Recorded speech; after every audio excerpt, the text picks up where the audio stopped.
So I had someone on my other video on the Nashville shooting comment something to the effect of the perpetrator of the shooting was a trans person. Why don't you speak to that? So I will. So check this out.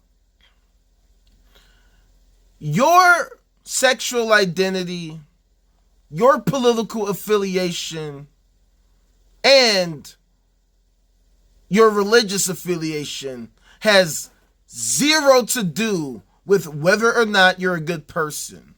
You know what makes you a good person? Being a good person. Working to be the best person you can possibly be. Using reason, logic, fact-based evidence, empathy. And accepting the scientific method as our best tool for understanding the nature of our reality.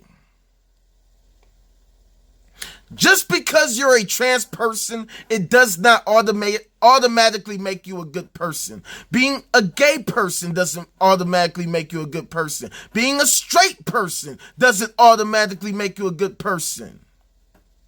So we have to stop focusing on these different labels and focus on the actions. The perpetrators of these crimes are all terrible people.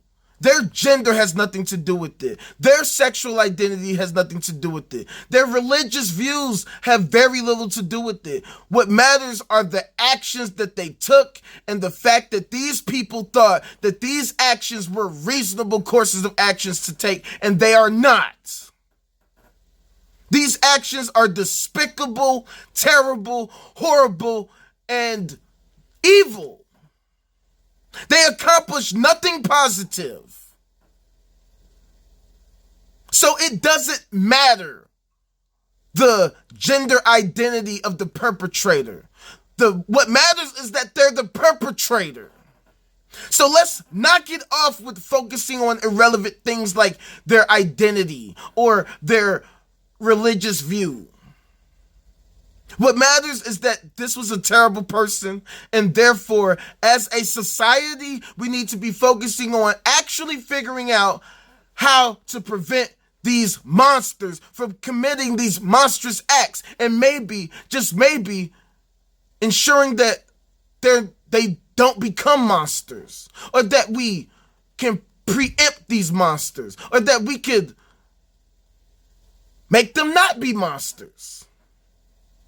But just because that person was trans is irrelevant. That person is the perpetrator.